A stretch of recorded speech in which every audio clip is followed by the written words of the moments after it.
Hello everyone, this is Professor Pawan Shivankar and I welcome you in 11th lecture of Control System Engineering. And in last lecture, that is the lecture number 10, we have started a new part, that is a signal flow graph, unit number 2. And we have seen different terminologies regarding signal flow graph. So we have seen a source node, sink node, chain node, loop, pair of 2 non-touching and 3 non-touching loops. So the next part is how to convert block diagram into signal flow graph. So suppose जब university की pattern में जब आपको questions मिलेगा तो sometimes ऐसा भी हो सकता है कि ब्लॉक डायग्राम आपको दी हुई रहेगी, जैसे आप ये डायग्राम में दिख रहे कि ये ब्लॉक डायग्राम है, ठीक है। और क्वेश्चन रहेगा obtain C of S by R of S by signal flow graph और मैसन गेन फार्मूला, ठीक है। तो मैसन गेन फार्मूला मतलब ये एक मेथड है, एक फार्मूला है जो सिग्नल फ्लो ग्राफ को सॉल्व करने के लिए। लेकिन अगर ब्लॉक डायग्राम दिया है और मैसन गेन फार्मूला बोला है, मतलब क्या, तो मैसन गेन फार्मूला तो रिलेट करता है सिग्नल फ्लो ग्राफ से।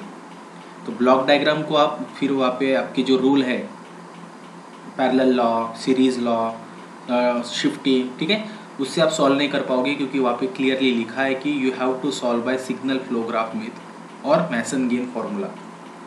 तो आपको गिवन ब्लॉक डायग्राम को सिग्नल फ्लो ग्राफ में कन्वर्ट करना पड़ेगा और उसके बाद में आपको मैसन गेन फार्मूला अप्लाई करना पड़ेगा। तो मैसन गेन फार्मूला क्या है, उसको कैसे सॉल्व करते हैं तो बाद में देखेंगे। सबसे पहले डिस्कस करेंगे कि how to convert block diagram into signal flow graph, ठीक है। तो सबसे पहले स्टेप नंबर 1 है name all the summing point and take off point in a block diagram. तो अगर ब्लॉक डायग्राम है तो सबसे पहले आप समिंग पॉइंट और टेक ऑफ पॉइंट को नाम दे दो। समिंग पॉइंट है इसलिए फिर S1 S2, ठीक है, समिंग पॉइंट, सो S1 S2। और जितने टेक ऑफ पॉइंट है वो T से नाम देंगे। तो टेक ऑफ पॉइंट यहाँ पे दिख रहा है, तो T1 T2 ये भी टेक ऑफ पॉइंट है, लेकिन दोनों टेक ऑफ पॉइंट अगर साइड बाय साइड है तो हम उसको एक में मर्ज कर सकते हैं, ठीक है। सो T1 यही T2 है। तो जितने भी हमने समिंग पॉइंट और टेक ऑफ पॉइंट है उनको नाम दिए S1 S2। अब ये मैंने इससे पहले भी लास्ट लेक्चर में बताया आपको कि जो समिंग पॉइंट और टेक ऑफ पॉइंट है वो सिग्नल फ्लो ग्राफ में किससे रिप्लेस करेंगे, नोड से। So represent each summing point and take off point by separate node in a signal flow graph.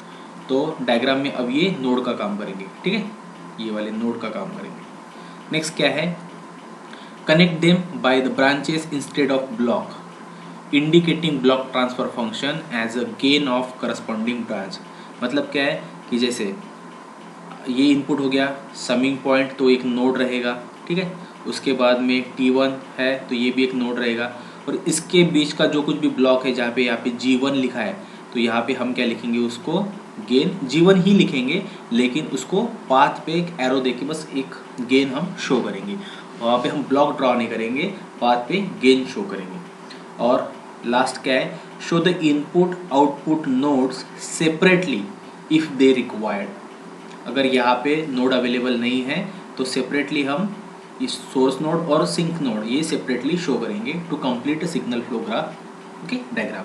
तो ये आपके सामने एग्जांपल है। सो आर ऑफ एस, तो यहाँ पे जैसे नोड होना चाहिए, मतलब स्टार्टिंग पॉइंट होना चाहिए ना, तो एक सोर्स नोड हो गया यहाँ पे सपोज। उसके बाद में समिंग पॉइंट, तो देखो अभी यहाँ पे हम स्टार्ट करते हैं। तो पहले हम ये जो स्ट्रेट पाथ है उसको पहले कवर करेंगे। तो समिंग पॉइंट है पहला, तो हमने एक नोड लगा दिया, वहाँ पे S1 नाम लिख दिया। उसके बाद में G1 और बाद में T1, तो T1 एक नोड है तो T1 लिख दिया, और इस पाथ पे हमने G1 ये गेन लिख दिया। T1 के बाद में नोड क्या है, S2, तो T1 के बाद में ये S2 नोड है और इसके बीच में गेन कितना है, G2, तो यहाँ पे हमने G2 लिख दिया गेन, ठीक है। अब वही देखो फिर से T1 से ही ब्रांच जा रही है और S2 पे आ रही है, तो हमने यहाँ पे ये ऐसा पाथ शो कर दिया और वहाँ पे गेन लिख दिया G3। तो जैसे जैसे डायग्राम है वैसे वैसे हम यहाँ पे कर्व्ड स्ट्रक्चर में ड्रॉ कर रहे हैं। तो S2 हो गया, समिंग पॉइंट हो गया। उसके बाद में S2 से आगे है T2, नोड टू नोड हम ट्रेस करेंगे।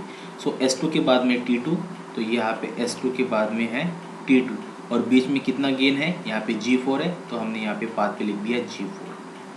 फिर से देखो S2 से ही ये पाथ, सॉरी T2 से पाथ निकल रहा है और S2 पे आ रहा है और माइनस साइन है, और गेन कितना है, S2। कहाँ से निकल रहा है, T2 से निकल रहा है। सो T2 से पाथ गेन निकल रहा है, सॉरी T2 से निकल रहा है और S2 पे आ रहा है, तो यहाँ पे हमने S2 पे इसको ला के रख दिया और ये S आ रहा है। गेन क्या है H2 और साइन क्या है माइनस, इसलिए माइनस H2 का गेन हमने वहाँ पे ड्रॉ कर दिया। क्लियर है, माइनस H2 का गेन। नाउ फिर से यहाँ पे T2 के बाद में एक फिर से एक टेक ऑफ पॉइंट है, लेकिन हमने उसको सेपरेट नहीं किया। क्यों? क्योंकि T2 और ये जो take off point side by side है, इसलिए एक ही टेक ऑफ पॉइंट हम कंसिडर करेंगे। तो यहाँ पे हमने T2 से ब्रांच को स्टार्ट की, ये जा रही है देखो H1 और गेन है H1 और वापस आ रहा है S1 ये समिंग पॉइंट पे माइनस साइन के साथ में। तो यहाँ पे वैसे करेंगे हम, T2 से स्टार्ट कर रहे हैं और S1 पे एंड करेंगे और ये पाथ ऐसा जा रहा है, ठीक है। गेन था H1 और माइनस साइन था, तो माइनस H1 का गेन S1 पे आ रहा है। ये हो गया कंप्लीट यहाँ से यहाँ तक, ठीक है। देखो तो, और यहाँ पे लास्ट क्या बोला है, show the input and output nodes separately if required. तो सिग्नल फ्लो ग्राफ स्टार्ट करने के लिए हमने एक डमी नोड बना दिया यहाँ पे और गेन दे दिया 1, ठीक है ना। डमी नोड हमने डेफिनेशन लास्ट लेक्चर में देखी थी, और आउटपुट नोड हमने ज़बरदस्ती बना दिया और यहाँ पे गेन दे दिया 1 क्यों दिया, क्योंकि टोटल आउटपुट पे इसका कुछ भी असर नहीं होगा। So this is the way to convert block diagram into signal flow graph. So question will be like calculate efficiency और आउटपुट बाय इनपुट, या फिर C of S by R of S, but block diagram दी हुई रहेगी और बोलेंगे by signal flow graph method और Mason gain formula, ठीक है। तो सबसे पहले आपको क्वेश्चन को राइट क्वेश्चन में कन्वर्ट करना है और बाद में उसको सॉल्व करना है। So this is the way to convert block diagram into signal flow graph, block diagram to signal flow graph. तो ये हो गया सिग्नल फ्लो ग्राफ आपका, okay. Let us move to next one. अब है सिग्नल फ्लो ग्राफ अगर है तो उसको सॉल्व करने के लिए ये सब कुछ है। ये फॉर्मूला आपको जो बॉक्स में दिख रहा है, स्क्वायर बॉक्स रेक्टेंगुलर बॉक्स में, transfer function, overall transfer function equal to summation of T और टी के डेल के बाय डेल, और हर एक नोटेशन का, हर एक लेटर का, हर एक अल्फ़ाबेट का, हर एक अल्फ़ाबेट का अलग अलग मीनिंग है यहाँ पे। So Mason gain formula, it is seen earlier that in block diagram representation we have to apply reduction rules, okay, one after the other to obtain simple form of system and hence overall transfer function। तो rule use करते हैं, step by step हम block diagram को reduce करते हैं और उसके बाद में लास्ट ओवरऑल ट्रांसफर फंक्शन उसका कैलकुलेट करते हैं। We have to draw reduced block diagram every step, got it. This is a time consuming process. Which one? Block diagram reduction. But in a signal flow graph approach, once signal flow graph is obtained, direct use of formula leads to overall system transfer function. That means block diagram representation जो method है उससे कहीं ज़्यादा easy, convenient और short method है Mason gain formula signal flow graph, ठीक है। So this formula is stated by Mason, that's why name or hence it is referred as a Mason's gain formula, and formula is transfer function equal to summation of tk del k by del, where k is number of forward path। हमने path देखे थे, forward path क्या थे, ठीक है। Then suppose उस structure में कितने पाथ थे, 4 पाथ थे। एक बार मैं डायग्राम आपको शो कर देता हूँ। हाँ, ये जो हमने पार्ट देखा था, तो यहाँ पे 1 2 3 4, ठीक है। तो ये नोड के हिसाब से और ये गेन के हिसाब से। तो हमें गेन के हिसाब से सबसे पहले तो फॉरवर्ड पाथ काउंट करनी है और लिखनी है। जैसे यहाँ पे 4 पाथ है, तो क्वेश्चन में हम यहाँ पे हम के की वैल्यू कितनी लिखेंगे, K is equal to 4, okay. Now T K gain of Kth forward path, तो अगर 4 पाथ है तो चारों का मतलब T1 T2 T3 and T4 की वैल्यू हम लिखेंगे। T1 की वैल्यू उस पाथ की कंप्लीट, ये जो पाथ है 1 2 3 4 होगा, पूरा का पूरा मल्टीप्लिकेशन जो कुछ भी आएगा, ऐसे T1 T2 T3 T4 T5 जितने फॉरवर्ड पाथ है उन सबका मल्टीप्लिकेशन या उन सबका टोटल गेन कितना आएगा वो हमें लिखना है मल्टीप्लिकेशन में सीधा सीधा, ठीक है। देन ये हो गया, टी हो गया और के हो गया। अब ये डेल क्या है, what is mean by del? Del is what? Del is 1 minus summation of individual feedback loop gain including self loop. So summation of all individual loop gain plus summation of gain of product of all possible combination of two non-touching loop minus summation of gain of product of combination of three non-touching loop plus up to so on. मतलब ये del का जो formula है वो continuous है, ठीक है. अब यहाँ पे राइटिंग में समझ में नहीं आएगा, फिर भी आई एम ट्राइंग कि 1 minus summation of all individual feedback loop. मतलब क्या है, डायग्राम में जितने भी लूप है, वही डायग्राम शो करूंगा मैं फिर से आपको. ये डायग्राम में, इस डायग्राम में एक ये सेल्फ लूप है और ये वाला लूप है.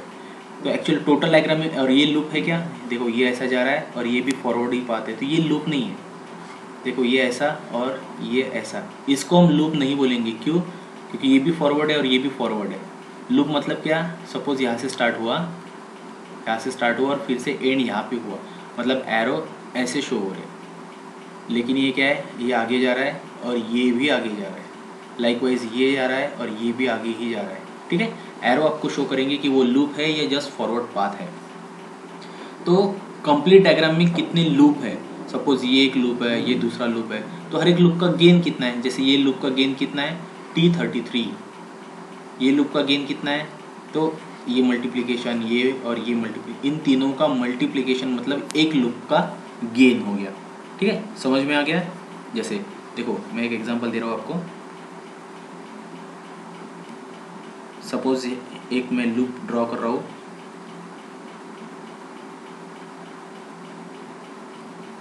यहाँ पे सपोज 1 3 और यहाँ पे 4 है, और ये एक लूप है. उस लूप का नाम है L1 और इसका गेन क्या है, 1 इंटू 3 इंटू 4, सो 12. ओके, सो L1 का गेन कितना है, 12. लाइक और कोई लूप होगा तो ऐसे नंबर ऑफ लूप कितने हैं और हर एक का गेन. सो फॉर्मूला क्या था, del equal to 1 minus summation of all individual feedback loop gain. तो जितने लूप है, सपोज 1 माइनस लूप कितने, सपोज 2 लूप है, so L1 plus L2 plus L3, जितने भी लूप है सबका गेन. तो L1 की वैल्यू, L2 की वैल्यू, L3 की वैल्यू, ये हो गया यहाँ तक, plus summation of gain of product of all possible combination of two non touching loop. अब जो हमने 2 non touching loop, 3 non touching loop जो हमने फॉर्मूला देखा था, उसमें टू नॉन टचिंग लूप ऐसी पेयर कितने हैं. सपोज एक पेयर है L1 एंड L2, ये एक पेयर है जो 2 नॉन टचिंग लूप शो करेंगे, और एक पेयर है L1 L3, ये दूसरी पेयर है. L1 L2 कैसी पेयर है, L1 L2 ऐसी पेयर है जो एक दूसरे को टच नहीं कर रहे. तो ये होगी ना pair of 2 non touching loop, L1 L3 pair of 2 non touching loop. तो फॉर्मूला कैसे कंटिन्यू होगा, ये था 1 minus summation of all individual loop हो गया, और ये जो साइन रहेगा 1 माइनस हो गया, तो यहाँ पे प्लस है, फिर माइनस, फिर प्लस, ऐसा कंटिन्यू होगा. सो 1 यहाँ पे 1 हो गया minus, so minus individual loop बोला था, तो जितने लूप है सबकी addition L1 plus L2 plus L3, bracket complete, plus next bracket, next है summation of gain of combination of 2 non touching loop. तो अगर 2 पेयर है आपके पास में, ये एक पेयर हो गई, ये दूसरी पेयर हो गई, तो इनकी समेशन, सो L1 into L2 plus L1 L3, ये जितने 2 नॉन टचिंग लूप की पेयर है उन सब का एडिशन, उन सब की सम आपको लेनी है, ठीक है. तो 1 माइनस इंडिविजुअल लूप हो गए प्लस 2 नॉन टचिंग लूप हो गए. अब आएगा minus in bracket summation of gain of product of 3 non touching loop. अगर क्वेश्चन में 3 नॉन टचिंग लूप की बहुत सारी पेयर है, जस्ट लाइक, अब वो पेयर कैसे बनेगी, 3 लूप की बनेगी, L1 L2 L3 ऐसी एक पेयर है. सपोज L1 L4 L5 ये एक पेयर है, जस्ट लाइक सपोज है अगर, तो फिर फॉर्मूला कैसा आएगा, 1 माइनस ये हो गया 1 माइनस L1 L2 L3 मतलब individual loop, plus L1 L2 L1 L3 मतलब ये हो गया 2 नॉन टचिंग लूप. अब बारी है 3 नॉन टचिंग लूप की, so minus L1 L2 L3 ये सब मल्टीप्लिकेशन में, प्लस L1 L4 L5, ठीक है. तो ऐसा फॉर्मूला डेल का ये कंटिन्यू होता जाएगा जितने पेयर आपके पास में है। 2 नॉन टचिंग लूप की कितने पेयर है उनकी एडिशन करो, 3 नॉन टचिंग लूप की जितने पेयर है उनको ऐड करो, लाइक दैट। ठीक है, क्लियर हो गया। अगर ये फिलहाल फॉर्मूले में क्लियर नहीं भी हुआ तो जब हम प्रॉब्लम को सॉल्व करेंगे तब ज़्यादा क्लियर हो जाएगा, नो इशू। ठीक है, don't worry at all, but try to get this formula. Next notation है डेल के, ये वाला, ये डेल के। अब ये डेल क्या है, value of del by eliminating all loop gain associated products which are touching to the kth forward path. ठीक है, अब सिर्फ और सिर्फ फॉर्मूला याद रखो कि फॉर्मूला है transfer function equal to summation of T के डेल के बाय डेल, दैट्स इट, इतना फॉर्मूला है। तो डायरेक्ट इसको न्यूमेरिकल से हम स्टडी करेंगे। अब न्यूमेरिकल देखो आपके सामने है, find C of S by R of S, यहाँ पे लिखा हो रहेगा। अब जैसे सिग्नल फ्लो ग्राफ है तो नहीं लिखा तो भी चलेगा, अदरवाइज लिखा हो रहेगा by Mason gain formula, Mason's gain formula. Okay, अब मैसन गेन फॉर्मूले से कैलकुलेट करना है। फॉर्मूला था transfer function equal to summation of T के डेल के बाय डेल। नाउ सबसे पहली स्टेप है step number 1, number of forward path जो डिनोट होता है के से। तो फॉरवर्ड पाथ मतलब क्या, इनपुट टू आउटपुट पहुंचने के लिए आपके पास में कितने पाथ है। मैं ट्रेस कर रहा हूँ, देखो R of S to C of S पहुंचने के लिए एक सीधा सीधा सबसे पहले तो, ठीक है, 1 हो गया। उसके बाद में देखो, अब लगे तो इंक चेंज करके मैं शो करता हूँ।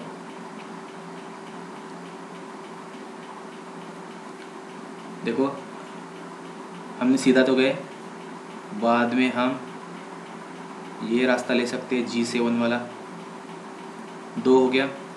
ठीक है, तो हम यहाँ पे एक एक लिख भी देते हैं,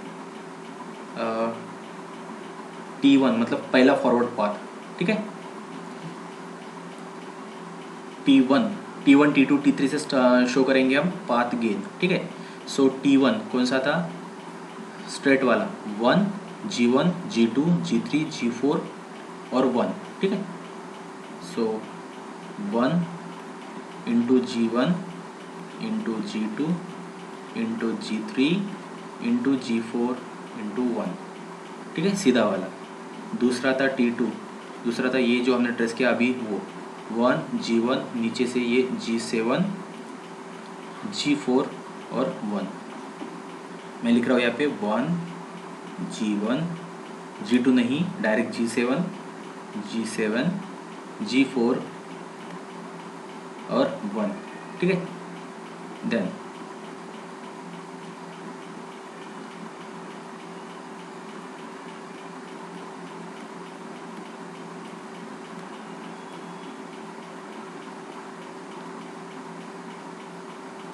नेक्स्ट देखो 1 G1 G2 ऊपर नहीं जा सकते क्योंकि H1 का रिटर्न आ रहा है, G3 G4 और ये H2, फिर से यही वापस, और ये तो ये फॉरवर्ड पाथ होगा क्या, नहीं। क्यों, क्योंकि G4 के बाद में हम जब ऊपर गए H2 और फिर से इसी नोड पे वापस आए, इसलिए इसको हम फॉरवर्ड पाथ नहीं बोल सकते। समझ में आ गया। तो एक सीधा वाला 1 G1 G2 G3 G4 1 और बाद में 1 G1 G7 G4 1, ये। ठीक है, और कुछ हो सकता क्या, ऊपर नहीं जा सकते हम, देखो 1 G1 G2 यहाँ तक, और बाद में ऊपर जा सकते हैं नहीं क्योंकि ये रिटर्न है। ओके, और सेल्फ वाला नहीं ले सकते। सेल्फ वाला इसलिए नहीं ले सकते हम क्योंकि जब सेल्फ लूप हम लेते हैं ऐसे इस यही से यही पे फिर से वापस आएगा, तो एक नोड उसी पाथ में रिपीट नहीं होना चाहिए। इसलिए फिर यहाँ पे फॉरवर्ड पाथ कितने, 2 है, तो k इज इक्वल टू 2 और T1 और T2 की वैल्यू हमने लिख दी।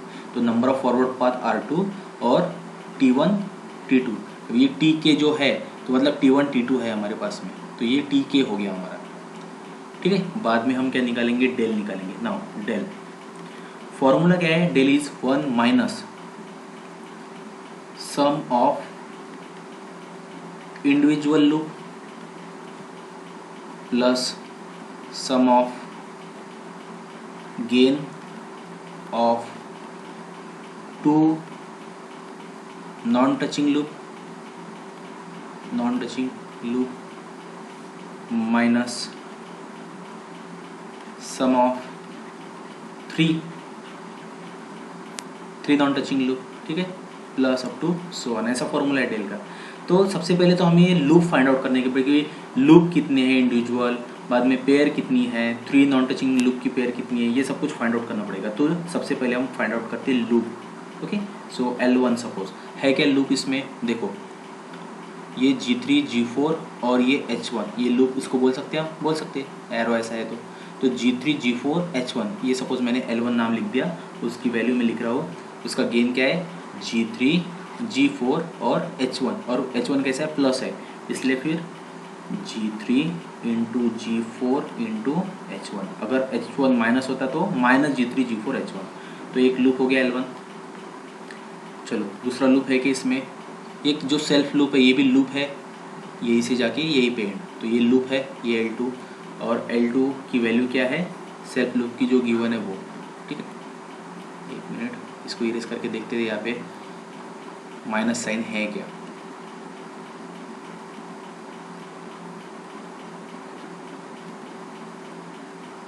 ओके H2 पॉजिटिव है, वहाँ पे कुछ नहीं लिखा है, इसका मतलब वो वहाँ पे साइन पॉजिटिव है, ठीक है। सो L2 ये है आपका, और उसका गेन कितना है, उसका गेन उसके बाद में जो लिखा है वो H2, सो H2। तीसरा लूप है क्या, ये लूप हुआ क्या G2 G3 G7, लेकिन एरो तो ऐसा है, तो ये लूप है क्या, नहीं, ये लूप नहीं है। क्लियर है, समझ में आ गया।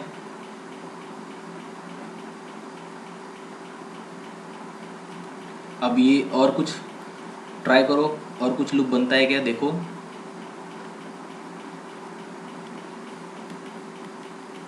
हम जस्ट ट्राई करके देखते फिर से, और कुछ तीसरा लूप बन रहा है क्या, ओके ये आपको ट्राई करते रहना है, आपको चेक करना है कि कहीं पे लूप बन रहा है क्या, और ये चेक करते टाइम पे आपको ये ख्याल रखना है, ये केयर करनी है कि आइदर नोड या फिर गेन रिपीट नहीं होना चाहिए। समटाइम्स अगर जब हम गेन से हम ट्रेस करते तो गेन रिपीट नहीं होगा, लेकिन नोड रिपीट हो जाता है, तो नोड भी रिपीट नहीं होना चाहिए, ठीक है। तो ये पहला लूप लिखा हमने G3 G4 H1, दूसरा ये सेल्फ लूप वाला लिखा, ठीक है। तीसरा हम ट्राई करते हैं, देखो सपोज ये G2 G3 सॉरी यहाँ से स्टार्ट करते, G7 G4 H1, लेकिन ये वापस नहीं आ रहा है यहाँ पे, अगर यहाँ पे वापस होता तो हो सकता, ठीक है। मैं कैसा कर रहा था कि G7 G4 H1, लेकिन यहाँ से यहाँ तक वापस आने के लिए नहीं है कुछ भी, इसलिए ये लूप नहीं है। सो फाइनली हमारे पास में सिर्फ और सिर्फ 2 ही लूप है, ठीक है।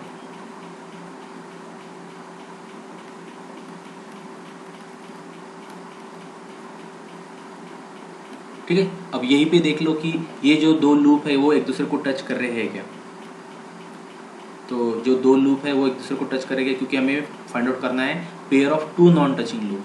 तो एक ऐसी पेयर 2 लूप की जो एक दूसरे को टच ना करते हो, तो जो पहला लूप था G3 G4 और H1, और दूसरा लूप है यहीं पे, तो एक दूसरे को इसी नोड पे वो टच करे। So do we have pair of 2 non touching loop, no not at all, हमारे पास में 2 नॉन टचिंग लूप की पेयर नहीं है, और लूप ही अगर 2 है तो 3 नॉन टचिंग लूप का तो क्वेश्चन ही नहीं है कुछ, ठीक है, कि भाई 3 नॉन टचिंग लूप, 3 ऐसे लूप जो एक दूसरे को टच नहीं करे। अगर 2 ही लूप है हमारे पास में, तो 3 ऐसे लूप हमारे पास में अवेलेबल ही नहीं हो सकते, ठीक है। तो हमने इंडिविजुअल लूप फाइंड आउट किए L1 L2, ठीक है। तो हमारा जो फॉर्मूला होगा वो कैसा बनेगा, transfer function equal to, formula है summation of all individual loop,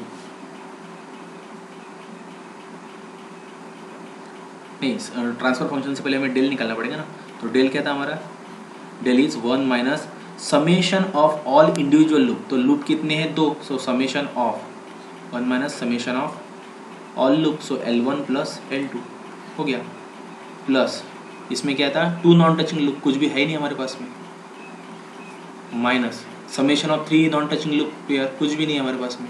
तो फॉर्मूला हमारा यही पे एंड हो गया, बस इतना, डेल के लिए, ठीक है। सो डेल क्या है हमारा, del is equal to 1 minus L1 plus L2, ये ब्रैकेट में, ठीक है।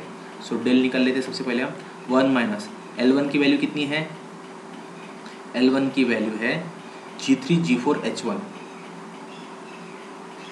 G3 G4 H1 ब्रैकेट में, ओके, प्लस L2 की वैल्यू कितनी है, H2।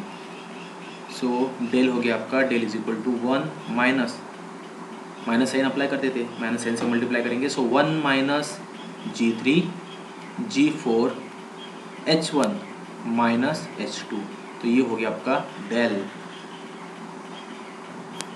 क्लियर?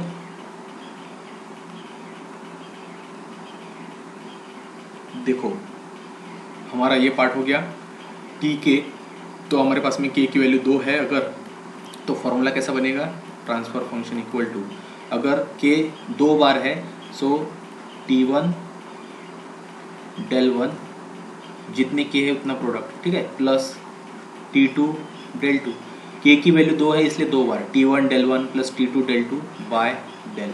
अगर के 3 रहता था तो T1 del 1 plus T2 del 2 plus T3 del 3 by del, ठीक है। तो T1 है हमारे पास में, T2 है, ठीक है, और हमने डेल निकाल लिया, अभी डेल हो गया। अब डेल 1 और डेल 2 निकाल दें। नाउ मैं यहाँ पे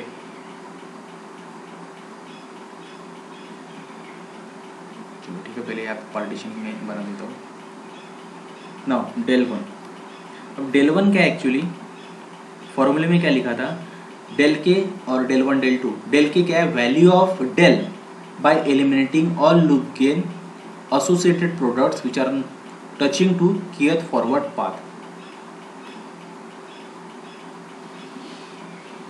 देखो अभी डायग्राम में भाई यहाँ पे निकालना है हमें, डेल 1 निकालना है, और कितने निकालेंगे हम, डेल 1 निकालेंगे और डेल 2 निकालेंगे। तो डेल 1 निकालने के लिए आपको T1 देखना है, अगर आपको डेल 1 निकालना है तो T1 देखो, और इस पाथ को जो लूप टच नहीं करेगा, आई रिपीट, डेल 1 निकालने के लिए हमें T1 ट्रेस करना है, T1 को देखना है, T1 मतलब फॉरवर्ड पाथ। तो इस T1 को, इस पाथ को जो लूप टच नहीं करेगा उसका गेन वहाँ पे हमें लिखना है। फॉर्मूला क्या है, डेल 1 इज 1 माइनस, फॉर्मूला हमेशा 1 माइनस से स्टार्ट होगा। सो 1 माइनस T1 क्या है, ये 1 G1 G2 G3 G4, मतलब ये वाला path 1 G1 G2 G3 G4 1। तो इस फॉरवर्ड पाथ को जितने भी लूप अवेलेबल है, कौन सा लूप टच नहीं कर रहा है, दोनों के दोनों लूप टच कर रहे हैं। तो देखो ये लूप भी यहाँ पे और यहाँ पे टच कर रहे हैं फॉरवर्ड पाथ को, और ये जो सेल्फ लूप है वो भी टच कर रहा है यहीं पे, ठीक है। तो हमारे पास में ऐसा एक भी लूप नहीं है जो T1 पाथ को टच नहीं कर रहा है। So 1 minus 0 simply, are you getting clear? So del 1 की वैल्यू हो गई 1। डेल 2 की वैल्यू क्या है, डेल 2 की वैल्यू निकालने के लिए आपको देखना है T2, I repeat, del 2 calculate करने के लिए T2 देखो। तो T2 क्या था, देखो पाथ हम ट्रेस करेंगे 1 G1 G7 G4, सो 1 G1 G7 G4 और 1। तो इस पाथ को कौन सा लूप टच नहीं कर रहा है वो चेक करो। तो जब हमने ये पाथ देखा, कौन सा, ये वाला, एक बार मैं यहीं फिर से चेंज कर देता हूँ। तो ये जो पाथ है, कौन सा, ये वाला पाथ, इस पाथ को कौन सा लूप टच नहीं करेगा, देखो ये एक लूप है जो फिर से यहाँ पे टच हो ही रहा है इस पाथ को, ठीक है, ये कंप्लीट पाथ है ऐसा, और ये जो लूप है ये भी यहीं पे टच कर रहा है, पाथ ऐसा है। तो इतने पोर्शन पे पहला लूप और इसी यहीं पे दूसरा लूप, दोनों टच कर रहे हैं। मतलब क्या हमें चेक करना है कि अगर हमें डेल 2 निकालना है तो जो T2 वाला पाथ है उसको कौन सा लूप टच नहीं करेगा। अगर डेल 1 निकालना है,